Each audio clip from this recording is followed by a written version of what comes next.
I'm very mad. Not at the movie. I already recorded this video.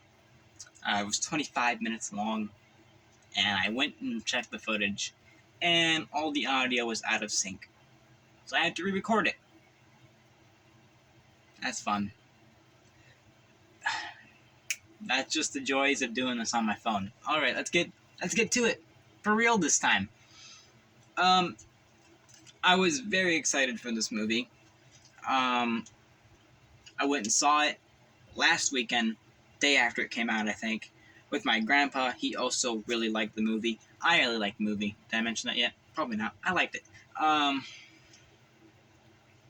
It's a very emotional, slow burn movie, which I can see not being your thing. This isn't your thing. I still think you can think the movie's good. I just don't think you'll enjoy it as much. Not a lot of action, not a whole lot really happening. The whole movie is people walking and talking. I mean, it's called The Long Walk.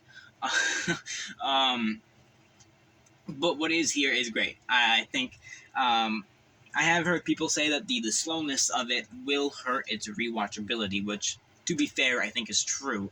I think it'll at least be a while before I want to rewatch this movie.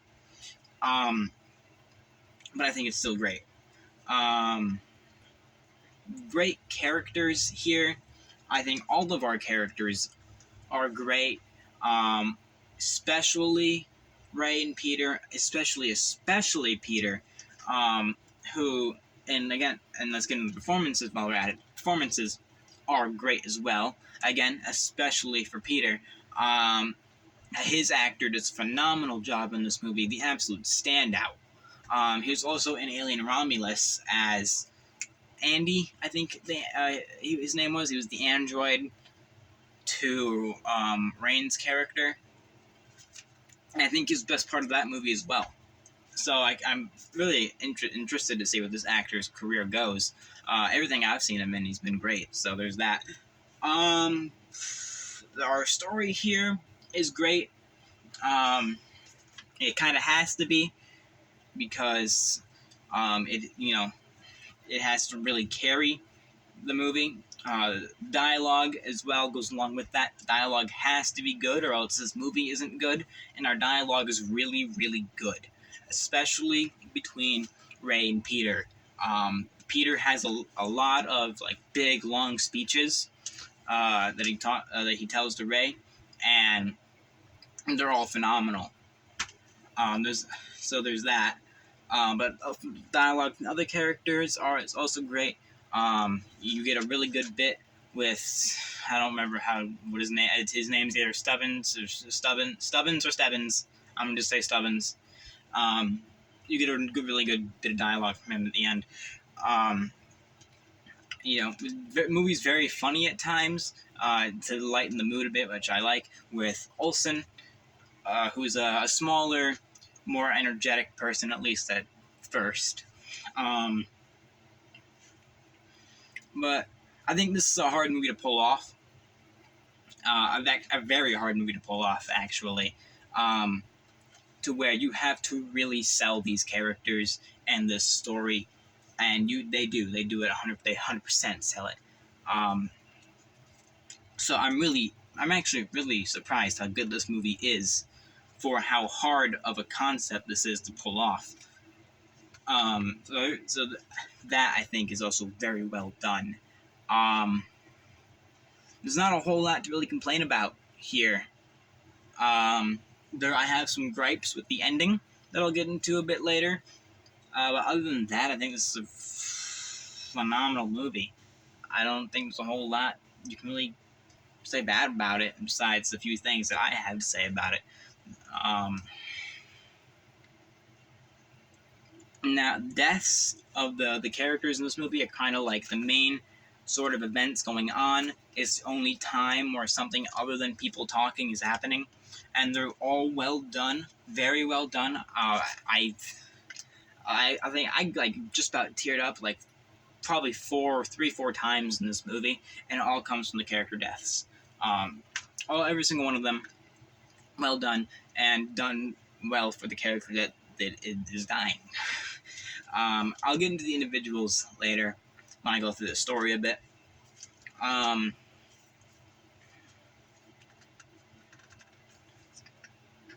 right.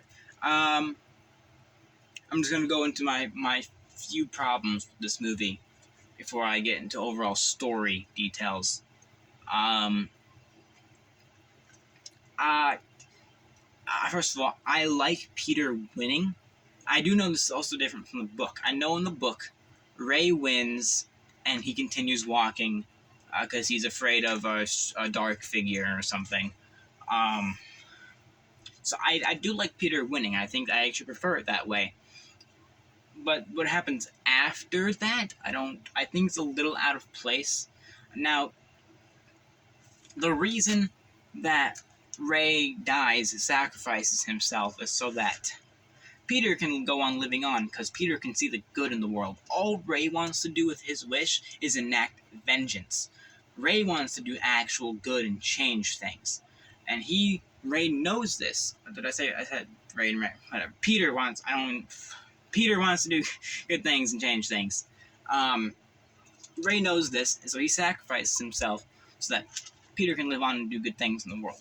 And then Peter immediately shoots the Major, which was Ray's wish, and potentially, maybe, depending on how you interpret the ending, dies. Or at least probably doesn't get the money. So there's that. But even still, that's not my biggest problem with the ending. It's like the last 10 seconds. And it's a very surreal, open-ended ending, which I think is a little out of place. I don't mind the very up to interpretation nature of it. I just think it's very out of place in this movie that has so far been very grounded and just real and straightforward and simple. So I feel like if they had some other moments sprinkled in throughout that kind of capture this same sort of feeling and tone, I feel like this ending could have worked a lot more. Also, I feel like Ray's death could have been a bit more emotional. I think his death, out of like the main characters here, is the least impactful. Other than like the Native American character and the bully hippie guy. I think Ray's is the least impactful, at least out of our Musketeers.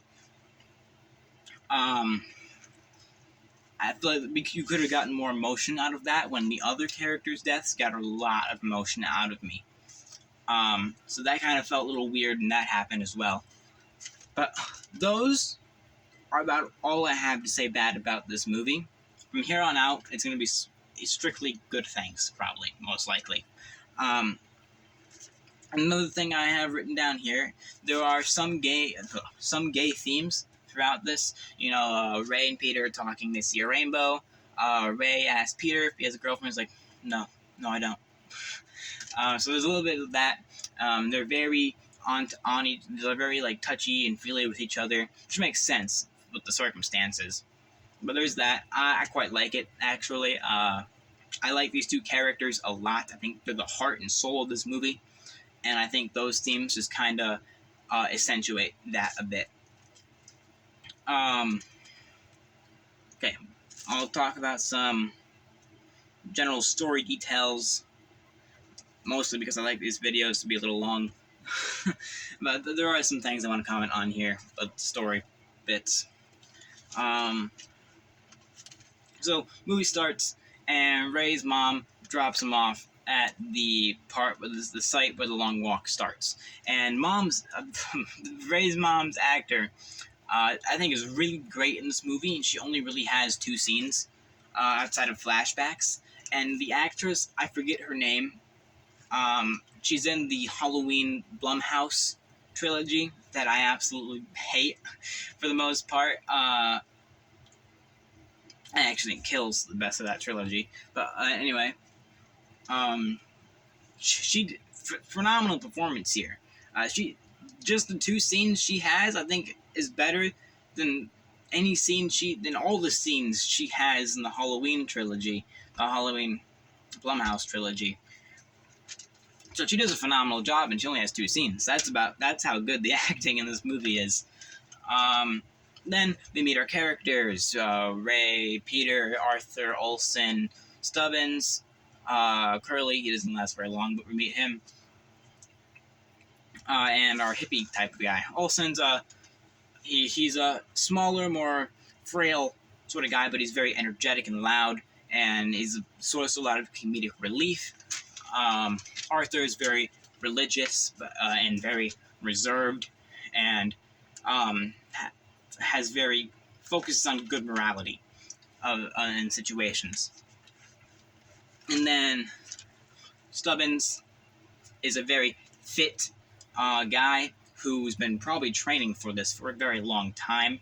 He's also revealed to be the Major's son, or bastard son, one of dozens, he says later on. And we have this hippie guy who is mainly there just to stir the pot and cause chaos among the group.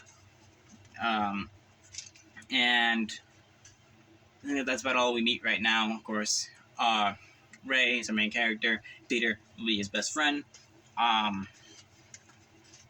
So Long Walk starts. Almost immediately, Curly gets a Charlie horse and gets his ticket. And I love this scene. It's so straight to the point, matter of fact. This is what this movie is. If you don't like it, you can walk out. These more or less kids will be dying in brutal ways. And the first one that goes is the one that they say might not even be 18 yet. He might have lied to get into this. And he's the first to go. Immediately gets shot, bullet straight through. You see everything, the whole thing. And a lot of people in my theater behind me gasped when it happened, because they probably weren't expecting such a violent death so early, or even at all. So it sets the tone for what's going to be happening to these characters. And it really, it gets the suspense going, like, wow, if they don't keep it up, they're screwed. So moving on, we meet a nerdy kid who has glasses and wants to write a book saying he'll win. It'll be a cool book because it'll be a book from the perspective of the winner of the Long Walk. I think what happens to him later on is really cool, and tragic, but they don't show it enough. They don't pay enough attention on it. I'll get to it in a second. So then we get to our point where most of the kids are, killed off just to, kind of cull the herd a bit. And it's nighttime. They're all sleeping off each other. They have to lean on each other to sleep so that they can keep walking and sleep at the same time. And they have to go uphill. And of course, it's harder to go 3 miles per hour consistently uphill. You have to go faster than you were walking. So a lot of the kids die here because they just either can't do that or didn't calculate that they would have to go faster. And here you see the nerdy kid with the glasses. He breaks his ankle, but it's on screen for a split second. If you look away or blink or go to get a sip of your drink or go to get a piece of your popcorn, you're going to miss it. So I wish they lingered on that just a tad bit longer. I'll show more of a reaction shot to his face of it happening or something. Or another character reacting to it. They make it over the hill, and that character who broke his ankle is kind of limping in the background. So if you saw it happen, you know that, something's going to happen real soon with this guy. He can't keep this up forever. So he eventually falls behind because his foot is just so bloody and limp that he can't walk anymore. So he dies. And so I think they could have paid attention to that a little bit more, just to be a little bit more impactful, I guess. Moving on, I think around this point, I think this might happen before, I don't quite remember. The hippie kid, who's a bit of a bully, antagonizes another kid and gets him killed. And that'll be important later. We also meet a Native American kid here, who is you can tell he's rough, but also deep down has a soft heart. And he hates the people that run the Long Walk, and that'll come into play later as well. So, moving on, more kids are dying and dying. They're going through towns now, and then people are trying to run off to get into stores to hide. They get shot down. Kid gets his legs ran over with tire tracks, or I think they're called treads. Tank treads is what I mean. Very, very brutal scene. And then we get a little later on. My camera's freaking out right now. 1 second. Alright, I'm back. Then a little bit later on, we get our first really important major character death in Olsen, and probably either the saddest or second saddest scene in the movie for me. It's tied, where he's been quiet for probably the last 20 minutes of the movie, where he was very jokey and loud and energetic before. He's just there cradling himself, trying to go as long as he can, and eventually he can't go anymore. So at a last-ditch effort, I think he either tries to grab on to the tank to support, try to get up on the tank, or he tries to attack a guard or something, and he gets shot in the stomach, and they let him bleed out. They say they're letting him bleed out to discourage acts of rebellion in the future. And Arthur runs back over there to try to help him, because Arthur knows that his friend needs him. And we get an absolutely devastating scene of where they have to pull Arthur away, and you think maybe they're both going to get shot right there. They pull Arthur away successfully, and Olsen's just back there screaming in pain, yelling for Arthur, saying, he did it all wrong. He did it all wrong. And later we learn that Olsen was the only kid there to have a wife. He had a wife named Clementine. So, it's an absolutely tragic moment. And then I think we get this scene where the hippie bully kid is feeling very guilty. So I'm getting a sore throat from talking so much. He's feeling very guilty for what he did earlier in the movie, and first I thought he was trying to sabotage Ray, maybe because he was getting really close and touchy with him, but really he just wants to be remembered by the kids. He wants to be a part of their group, but he knows that he can't actually be a part of their group because of what he's done. So he walks in front of them, and is like, I'm gonna be with you boys forever now, and he slits his throat. Great scene, but they move on from it pretty fast because I didn't like him. They move on from it. Then we're just stuck down to I don't remember his name, Native American guy, Arthur, Ray, Peter, and Stubbins. I think next to die, I think it's the Native American. I'm not sure. It's either him or Arthur. I think it's the Native American. He's like, man, I wish Olsen took one of them out before he went. So before he goes, he makes sure to take one out with him. He grabs the guard's gun, shoots him dead, gets shot, left to bleed out, but instead of bleeding out, he takes his own way out and shoots himself. Great scene there, I think. He's not the biggest character, not the most screen time or anything, but I think for what he is great. Then we get what I think is most likely the saddest scene in the movie. Like I said, it's tied with Olsen's death. It's Arthur's death, and his nose is bleeding. One of them says, I think, his lungs are collapsing in or something like that. His body is just completely giving out and shutting down. And he's and the others trying to get him to walk a little longer. Come on, just a little bit further, and he just can't do it anymore. And then we get a heartbreaking scene of him holding on to his friends one last time. He breaks out of their grip, and he's like, I don't want y'all to look while it happens. They all look away, and he gets shot. Great scene. Then it's just Stubbins, Stubbins, Ray, and Peter. So then they get to a bridge, and at this point, Stubbins has gotten very sick, which I know is also a change from the book as well. He doesn't get sick in the book. He's saying he knows his lungs are filling with fluid. He's not going to last much longer. He wants to go out on his own term instead of face down in the mud. So he tells the boys, he talks about rabbits and about how this rabbit is made of flesh and blood, or something like that, talking about himself. I'm guessing talking about how this whole time he's just been trying to lay low, talk to no one, get through this.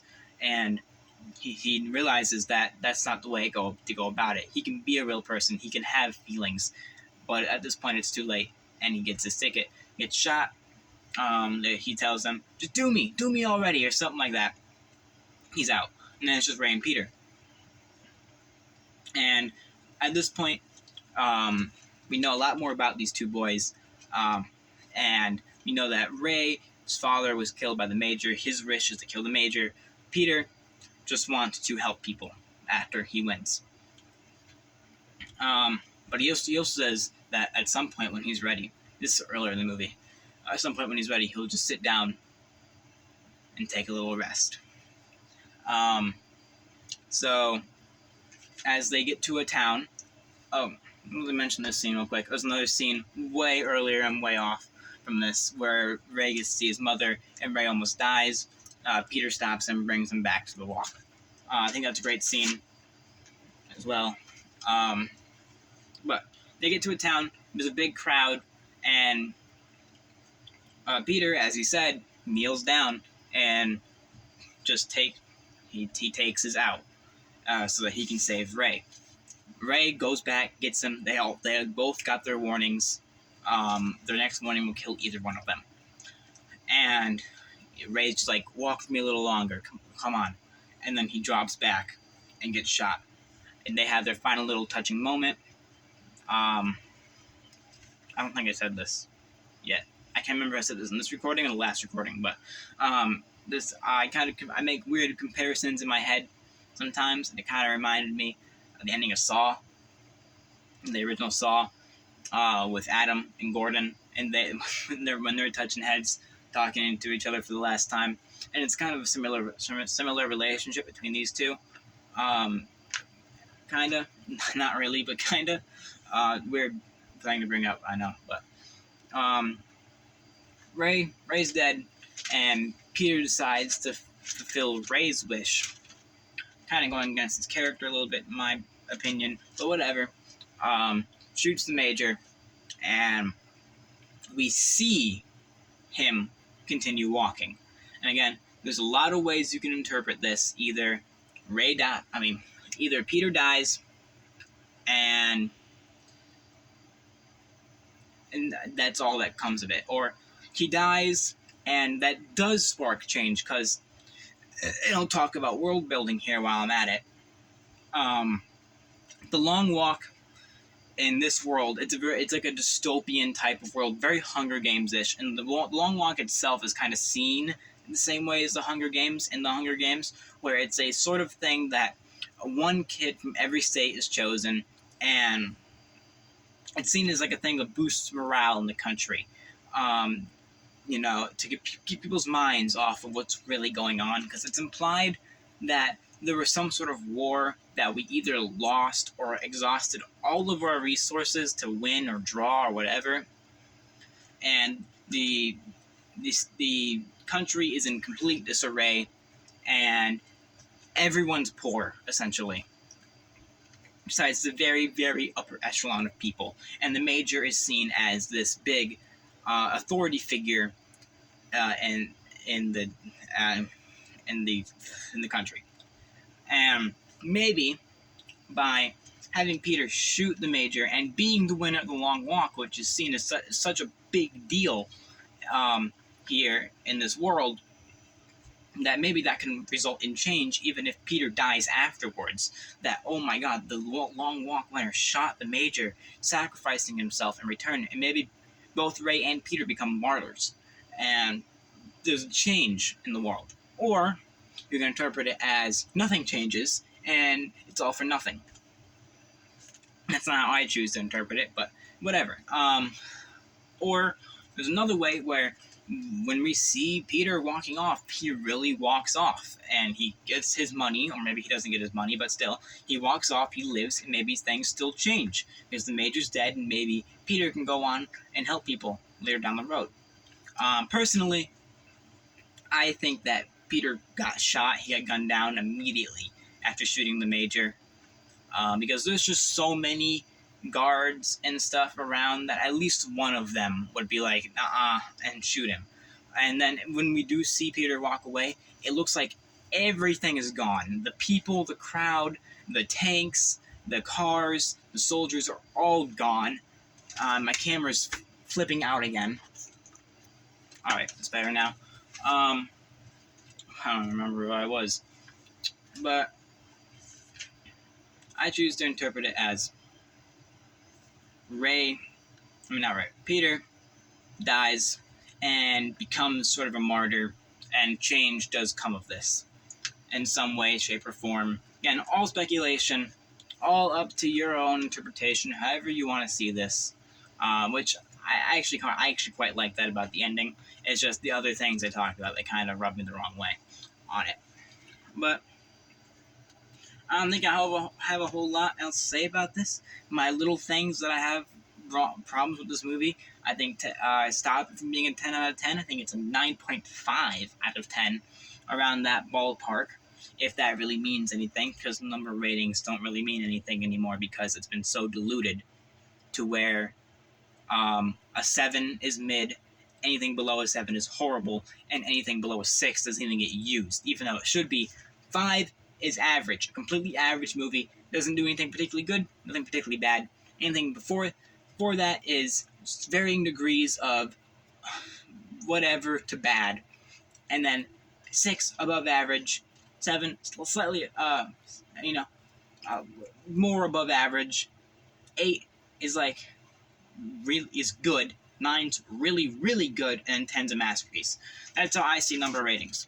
So I'm saying that this movie is really, really, really good, amazing, awesome, fabulous, fantastic, whatever word you want to put for it. It's just that shy of being a masterpiece in my opinion, and it's personally my second favorite movie of the year, right behind Sinners. I think Sinners is amazing. It'll be seen as a generational film. It'll be seen as one of the all-time horror classics moving forward in the decades, I would say. So you just can't quite beat that out. But if Sinners hadn't come out this year, this probably would be my favorite movie of the year. And I think this movie will be seen as more of a like a Green Mile type deal, where it's not like seen as the best thing ever, but it's seen as a very slow, emotional, slow burn film that if you're in the mood for, is a great watch. And that's what I think this movie is. If you're in the mood for something slow and very impactful and emotional, this is a great watch. I think it is a great experience to watch in theaters, so you can really soak it all in and be immersed in the film, unless you have a dude behind you coughing and gasping every 5 seconds like I did. Oh man, that set me off. That really annoyed me, but didn't ruin the film for me or anything. So there's that. Yeah, I think that's about all I have to say about this one.